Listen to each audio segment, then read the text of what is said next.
came to be here? How did some of these things happen?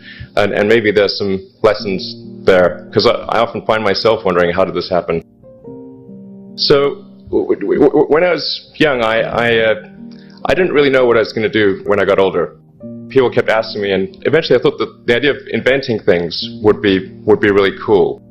And the reason I thought that was because I read a quote from Arthur C. Clarke, which said that a sufficiently advanced technology is indistinguishable from magic. And that's really true. If you go back, say 300 years, the things that we take for granted today, you'd be burned at the stake for. You know, being able to fly, that's crazy. Being able to see over long distances, being able to communicate, having effectively, with the internet, a group mind of sorts, and having access to all the world's information instantly from almost anywhere on the earth. This is stuff that really would be magic, or would be considered magic in times past. In fact, I think it actually goes beyond that, because there are many things that we take for granted today that weren't even imagined in times past. They weren't even in the realm of magic. So it actually goes beyond that.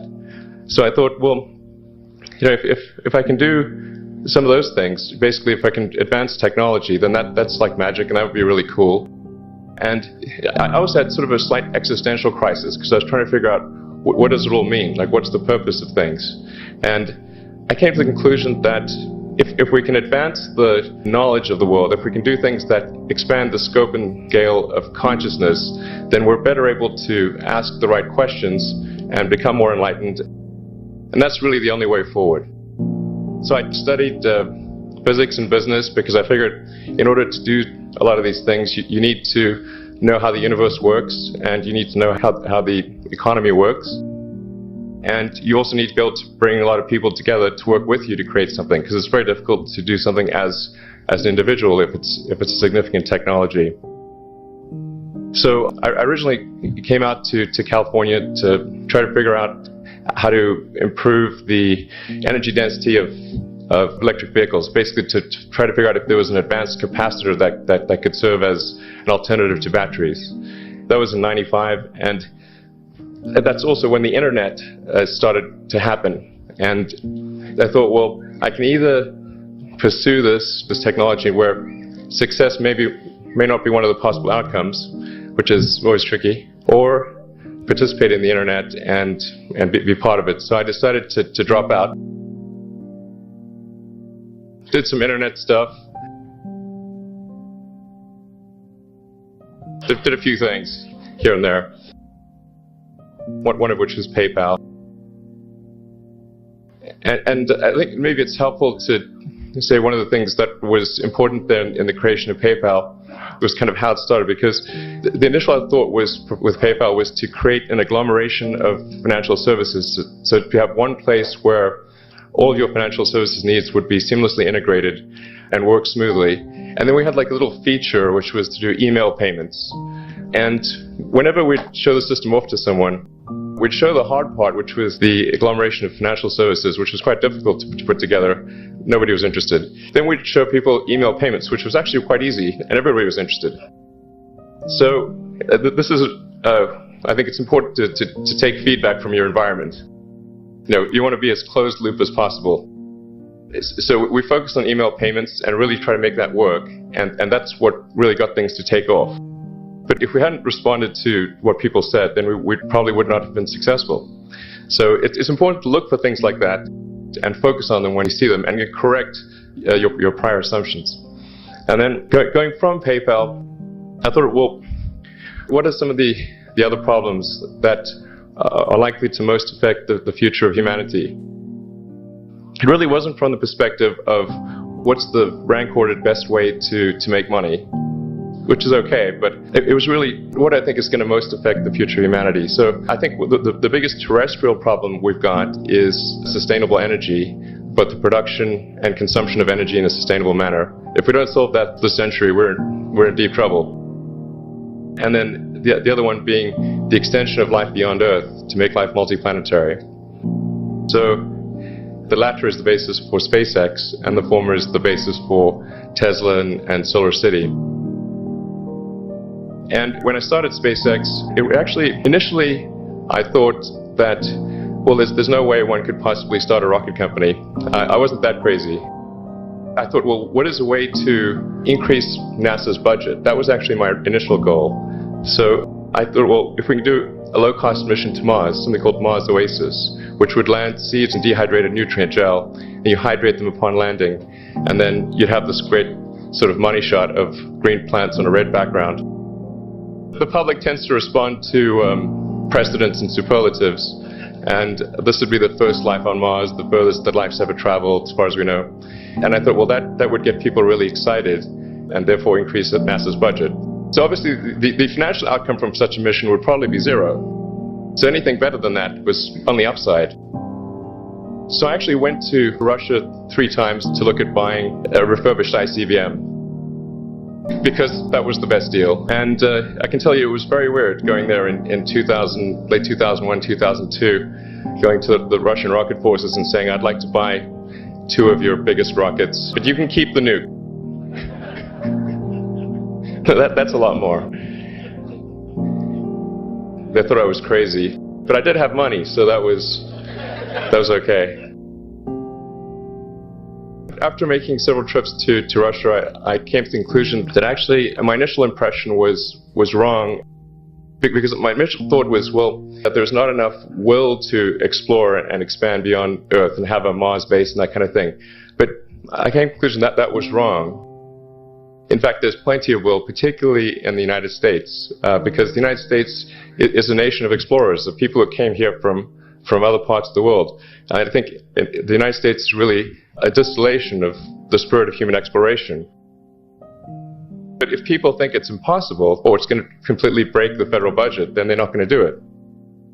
So after my 3rd trip, I said, okay, well, what we really need to do here is try to solve the space transport problem.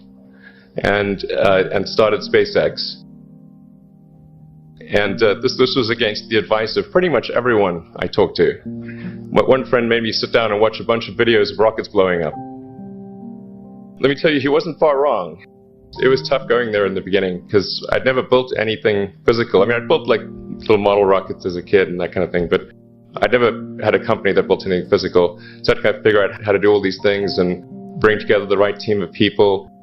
And so we did all that and then failed 3 times. It was tough going. Because the thing about a rocket is the passing grade is 100%. And you don't get to actually test the rocket in the real environment that it's going to be in. So I think the best analogy for rocket engineering is like if you want to create a really complicated bit of software, you can't run the software as an integrated whole, and you can't run it on the computer it's intended to run on. But the first time you put it all together and run it on that computer, it must run with no bugs. That's basically the essence of it. So we missed the mark there. The first launch, I was picking up bits of rocket near the launch site. It was a bit sad. But we learned with each successive flight, and were able to, eventually with the 4th flight in 2008, reach orbit.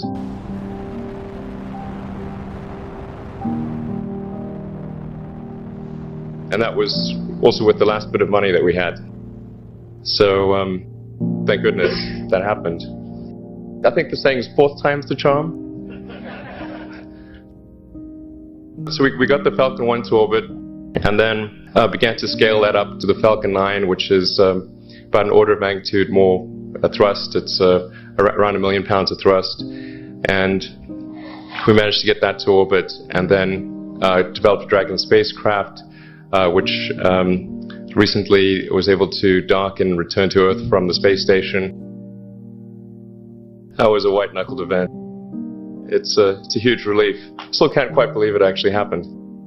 But there's a lot more that must happen beyond this in order for humanity to become a spacefaring civilization, and ultimately a multi-planet species.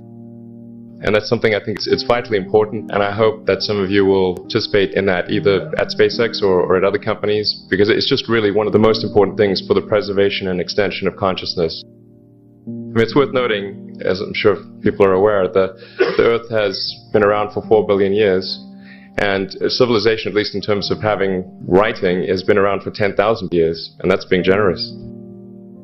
So it's really somewhat of a tenuous existence, that civilization and consciousness as we know it has been on Earth.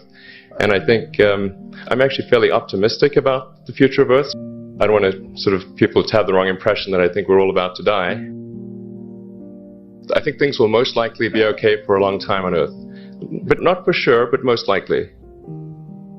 But even if it's sort of 99% likely, a 1% chance, it's still worth spending a fair bit of effort to ensure that we have backed up the biosphere, planetary redundancy, if you will. So I think it's really quite important. And in order to do that, there's a breakthrough that needs to occur, which is to create a rapidly and completely reusable transport system to Mars, which is one of those things that's right on the borderline of impossible.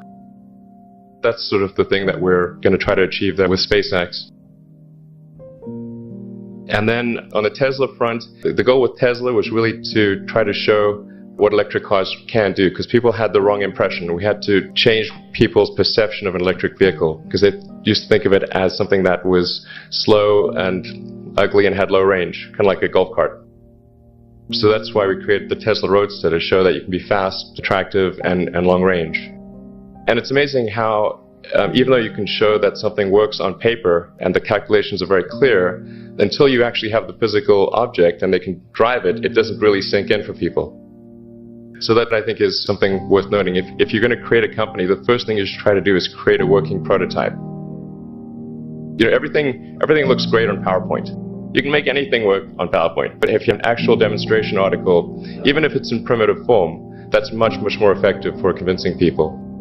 After we made the Tesla Roadster, people said, oh, sure, we always knew you could make a car like that. It's an expensive car, and it's low volume, and it's small and all that, but you couldn't make a real car. Like, okay, fine, you've got to make that too. But I think the overarching point I want to make is that you guys are the magicians of the 21st century. Don't let anything hold you back. Imagination is the limit, and go out there and create some magic. Thank you.